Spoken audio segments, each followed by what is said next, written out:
Got it going? All right, so what I'm going to tell you now is how to make your prediction. So here's the optimum prediction formula. Any questions about what's on the board before I erase it? Okay.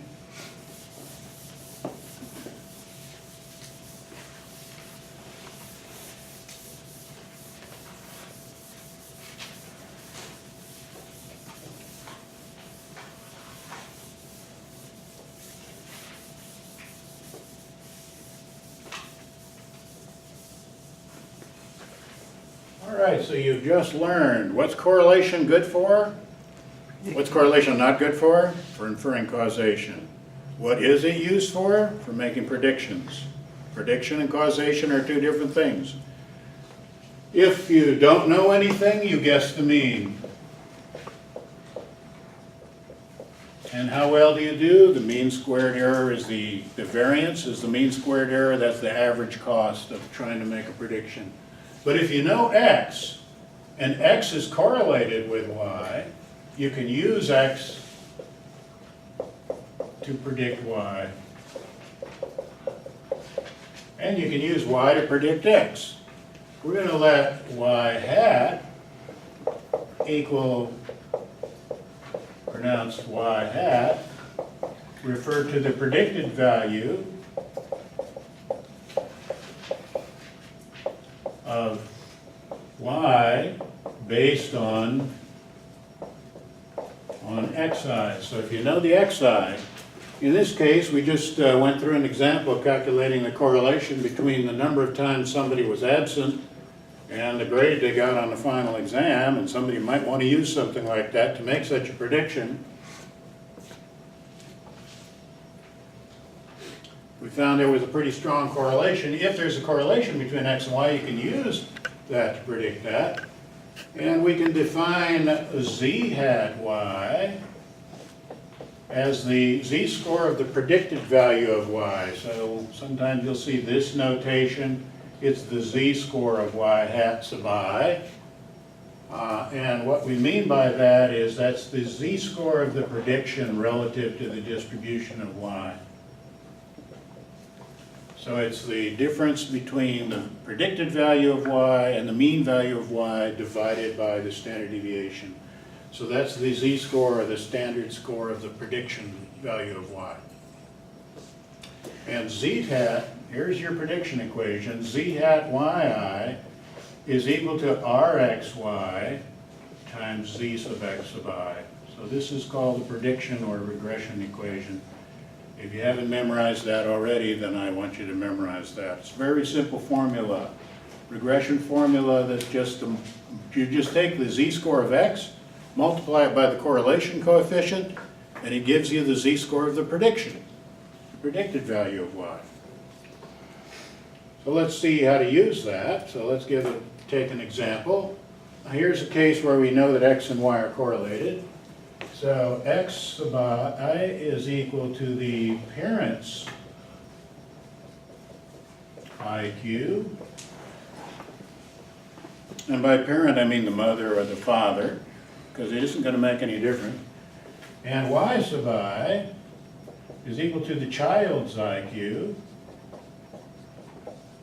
And by the child's IQ, I mean the child's IQ as an adult. So we don't measure the child at some random age. So if you talk about the child's height, it depends on the child's age, right? Because it changes as they get older. Child's IQ also changes as they get older, right? So we don't want to be confused about what age they are.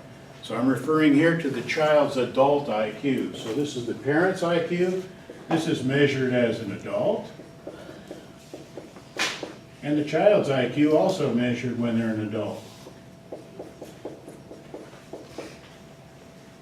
Many studies have been done to measure it, to measure this correlation.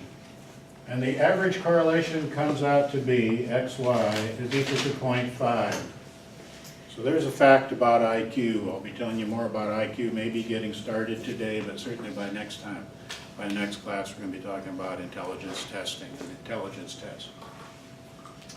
Here's a couple of other properties of IQ you should know. It's normally distributed, and the mean of the parents is equal to the mean of the children is equal to 100. and the standard deviation of the parents is equal to the standard deviation of the children is equal to 15. And it's normally distributed. So the mean IQ is 100, standard deviation 15. We've been over that already. So here's a problem you might get. If the parent's IQ is 130, so we know that one of the parents of this child has an IQ of 130, predict the child's IQ. So let's do a problem like that. So parent's IQ, x sub I, is equal to 130. Predict child's IQ. So we want y hat for an xi equals 130. So here's the equation that we have. And this, what does this mean? Well, the z-score of the prediction is y hat I minus y bar divided by s sub y is equal to rxy times the z-score of x, but that's x sub I minus x bar divided by s sub x. And now we know everything to solve this equation. We know that the means are both 100 and the standard deviations are both 15 and the correlation is 0.5. And for a given example, we're given 130. So let's just plug that in. So we have y hat I minus 100 divided by 15 is equal to 1/2 or 0.5 times the z-score. Let's put in x sub I, I'll leave that there for now, 100 divided by 15. So we have an equation with a 15 in the denominator on both sides. So equation you can think of as a pan balance. If I multiply both sides by the same amount, will the equation still hold true? Can I multiply both sides by 15 and this equation will still be true? Yeah, we can multiply both sides by 15, right? So here's our equation for the predicted value of the child's IQ based on the parent's IQ. So we can multiply both sides by 15. So the 15s, we're going to have 15 over 15, that's going to drop out, and 15 over 15, that's going to drop out. And we'll get, so this implies that y hat I minus 100 is equal to 0.5 times x sub I minus 100. Because the 15's dropped out. Now we got an equation here with a minus 100 on this side, but I'd like to get y hat by itself, right? Will this equation, if I've got an equation, can I add the same thing to both sides of the pan balance and still have the equation be true? So could I add 100 to both sides of the equation and have it still be true? Yep, I can add 100 to this side, and that means I have to add 100 to this side. And I get y hat I is equal to 0.5 times x sub I minus 100 plus 100. Now x sub I was given to us as 130, so if the parent's IQ is 130, predict the child's IQ. Well, 130 minus 100 is 30 times 0.5, that's 15, plus 100, so in this case it's 115. So the answer to the question is right here, that y hat I is equal to 115. Not as high as the parent's IQ. Closer to the mean.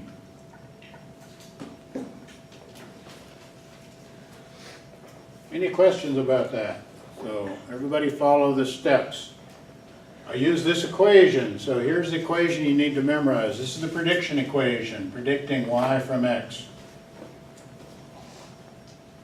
The equation for predicting x from y is z hat xi equals rxy z sub y sub I. So it's the same substituting x and y, but it is not the same as inverting this formula. And that creates a paradox for people. So you got to realize you can use the same equation substituting x for y, but this equation is not simply the algebraic. This is not algebra, it's statistics. And that confuses some people. You can't just rearrange this equation to get this one.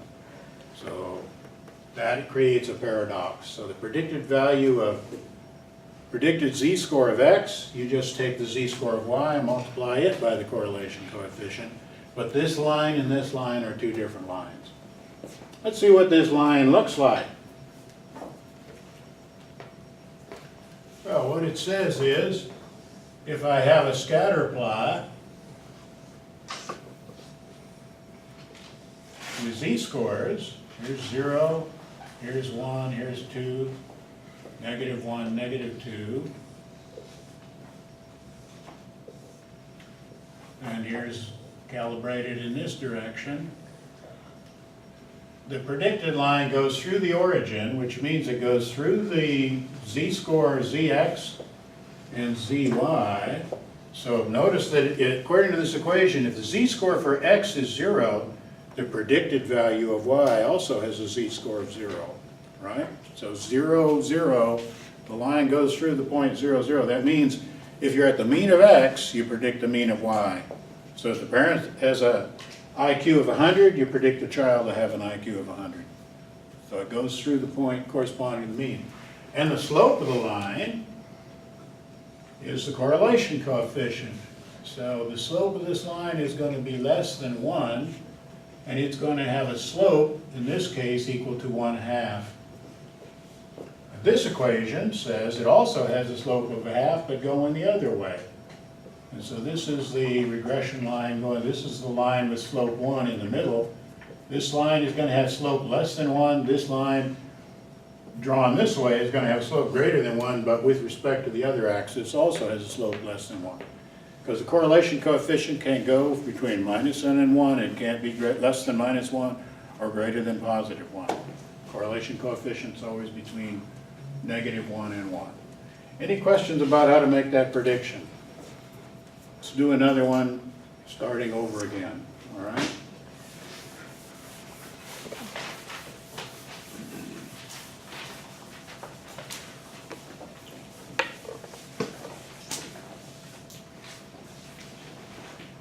Let's suppose the parent's IQ is equal to 70, predict the child's IQ.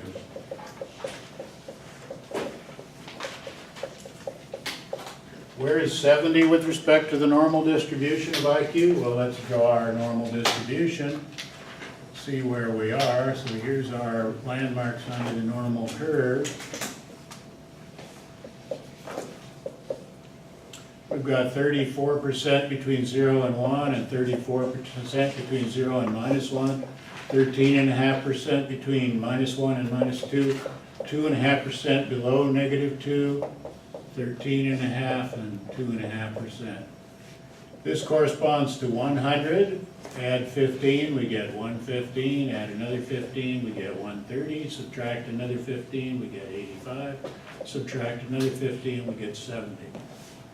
So 130 means that the parent is in the top 2.5% of the population on this test. 70 means bottom 2.5%. So 70 is a low IQ with respect to the distribution of IQ. Here's our prediction equation. Z hat yi is equal to rxy, z sub x sub I.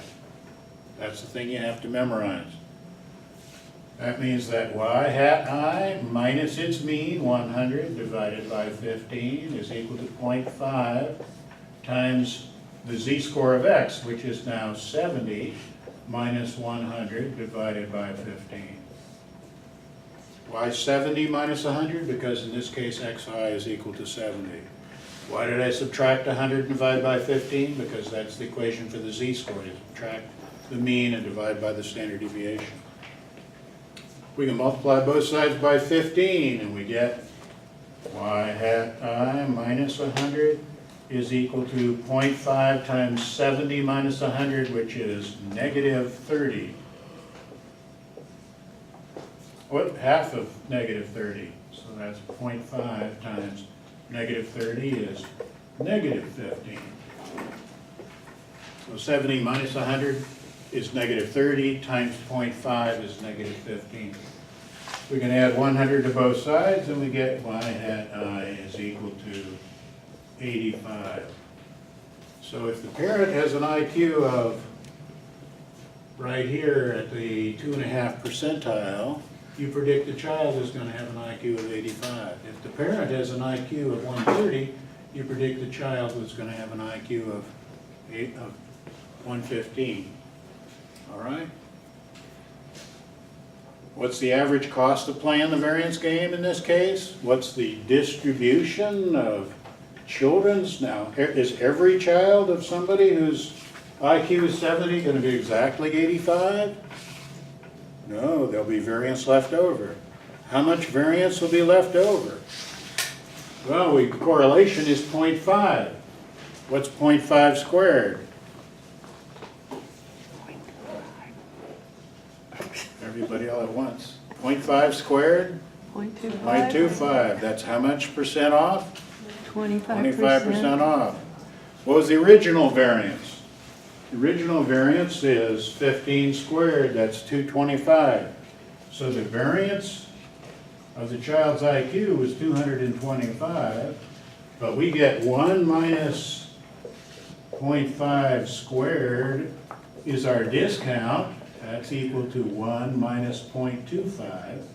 So if you get 25% off, it means you still have to pay 0.75 times the original price, which is 225, and that's about 168.75, and that's approximately, well, that's 168.75, that's approximately 169, it just happens to be a perfect square.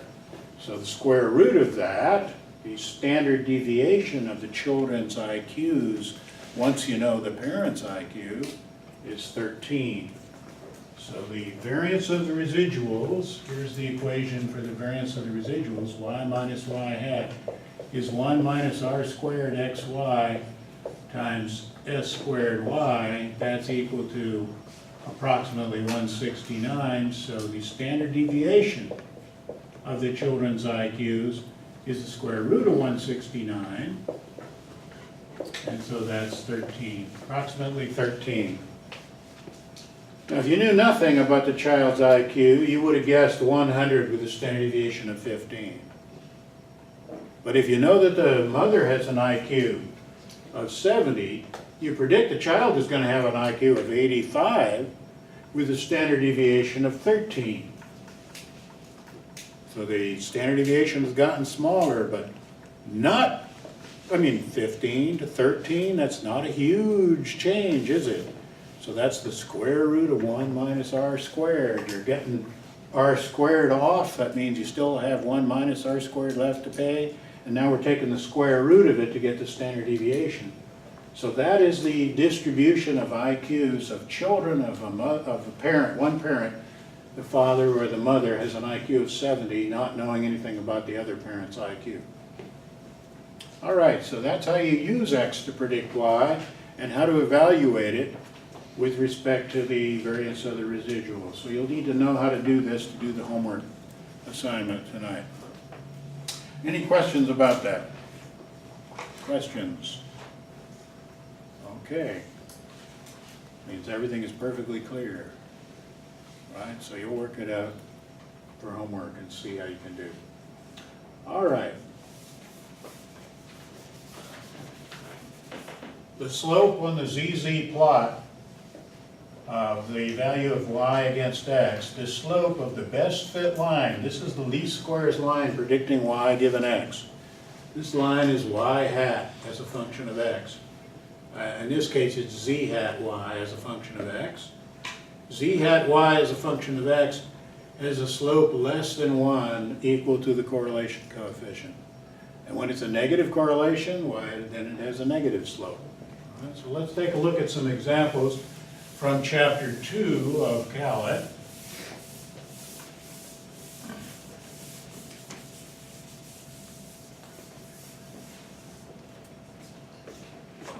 So we'll warm this thing up.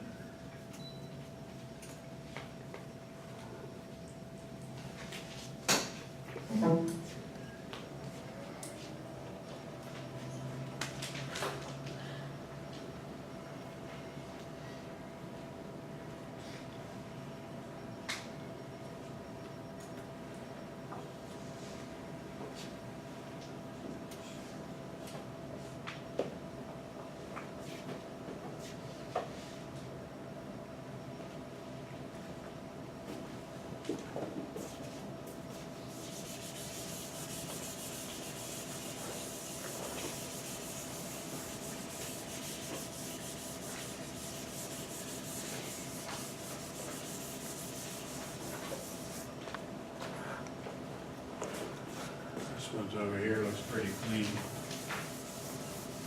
This one's not from Callet, but one that I posted for you. So Callet wants you to calibrate your eyeball and be able to look at a scatter plot and be able to say, is that a strong correlation or a weak one?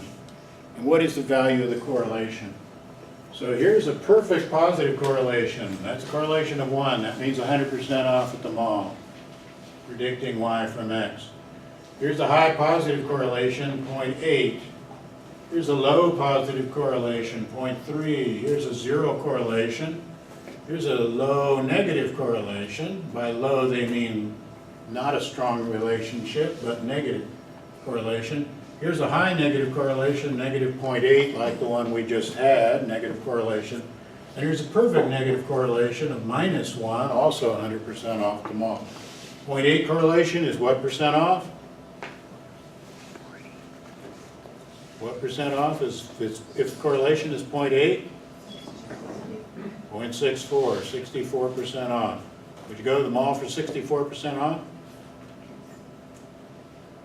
How many say yes? You just get a vote, okay. 64% off is pretty good. That's why they call it a high positive or a high negative. Either of these two cases called a high correlation because you're getting 64% off, and people like 64% off. Here's the figure that Callet uses for this same purpose. Maybe could you shut off the lights there? Maybe that'll help take off the glare. There are different versions of this and different editions of Callet. I used a green backing here today in honor of St. Patrick's Day. His example here is predicting the final exam grade in Callet's section of Introductory Psychology. Here's the average grade on the midterms during the semester for his class. And he's got a correlation of 0.9 between all the midterms and the final exam in his class. Looks like he might be using a true-false test because it goes from, all his scores go above 50, between 50 and 100. Maybe it's true-false. 0.9 correlation. Now here's the correlation between the same predicted value, namely the final exam grade in Intro Psych for Callet's course, and the grade on the final exam in French. Now there's something a little funny about this figure. Anybody, when you read the chapter, wondered wondered this question? You know what this means? There's the same number of points here as here. You know what that means? It means that everybody taking Intro Psych with Callet was also taking French that same semester. How many of you are taking French? If I tried to draw that graph, I'd have just 2 points on there, right? So I might have this graph. I could draw this graph with 50 points on it, because we had 50 people, assuming we can get Kyle to take it again. We had 50 people took it, right? Are you taking French? No. No. See, just 2 points would be on this graph, but everybody at his college apparently takes French. That's the first thing. How many taking Spanish? Okay, 2 people. Russian, German, Portuguese, Chinese, Vietnamese, some other language. Okay, not everybody's even taking a language. Guess they got rid of the language requirement here. All right, so 0.5 correlation. Now, what would cause there to be a correlation? Think of some theories. I want you to think of at least 3 different theories of what would produce. Why would you be able to predict Callet's final exam score from a grade in French, from the final exam in French? Do you think studying French helps you in psychology? Do you think studying psychology helps you in French? Well, then why would the people who do well in French do well in psychology? Because they study. Because what? Somebody raise your hand. Was that you? No. Why? Why would somebody who does well in French do well in psychology? Because they study in general. Because maybe some people study in general, and those who study in French would study in psychology. That's theory number one. What else? What's another theory? IQ. We should give them a chance. Somebody else. I'll call it somebody else who could answer the same way. Okay, maybe intelligence. Maybe some people have better memory or better ability to learn with fewer repetitions. So some people are smarter than others. How about a third theory? Maybe somebody got sick during the semester and did poorly in both their classes, versus somebody who was healthy. So maybe the people vary with respect to their health due to other things happened to them, like they had personal problems once a minute. Maybe these people are having personal problems that affected both their grade in French. Or these people were having good things, good support from the rest of the world environment so that they could study. Or these people had really noisy neighbors, that wouldn't let them study because they were playing loud music through the wall all night long and they couldn't sleep, So some other factors could also produce such a correlation, all right? So there can be a correlation even though there's no direct causal relationship. Now here's weight in kilograms and final exam score in psychology. The correlation is 0 in that case. Kind of hard to see why weight should predict your success in psychology. If it did, somebody might be convinced to gain weight or lose weight. Is that the weight of the student or the weight of the exam?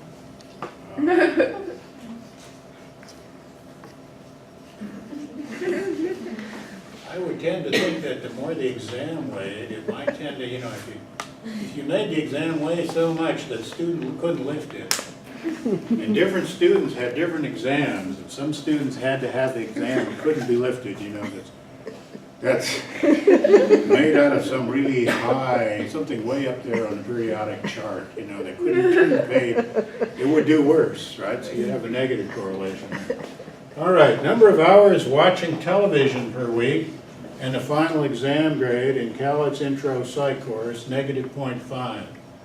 So, I'm always puzzled by this one. Weren't they watching Discovering Psychology with Philip Zimbardo?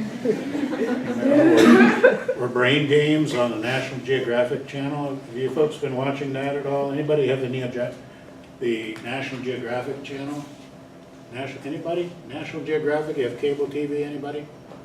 Yeah, you should watch Brain Games, because I assigned one of the episodes on attention, but there are episodes on memory and social conformity, all sorts of different topics. So those would be good things to watch, or Discovering Psychology with Philip Zimbardo, or other courses, other educational programs, but maybe they're watching Miley Cyrus twerking or some other thing. Probably, I don't know, is that harmful? Some people seem to think so after she did it, I don't know. Yeah, anyway. So he seems to think, Cowlitt seems to think so, because he's got a negative correlation here, I guess, I don't know. All right, now this one I believe in. Days absent from his psych class. Looks like the absolute worst student here, missed an awful lot of classes. The people who were there all the time did pretty well, so it's he's got a -0.9 correlation. So we exercised our statistical calculation today with that -0.86 correlation, which might be a little more realistic value, but that's a strong correlation. Can you think of, I believe this one's causal. You know why? Because amazing enough, people don't already know the subject before they've had it, and it actually helps to attend the class and learn the subject by being there. All right, so that's Cowlitt's version of these correlation scatter diagrams. Any question about that before we go on? So you've already been over that. So different editions have this figure. Sometimes he's moved these two over here. Some editions he's reduced it down to just 3 examples. Basically he wants you to be able to look at a scatter plot and judge the correlation coefficient by looking at it. Kind of get your eyeball. Here's another one from another one of the editions, so in case you're looking for it in the book.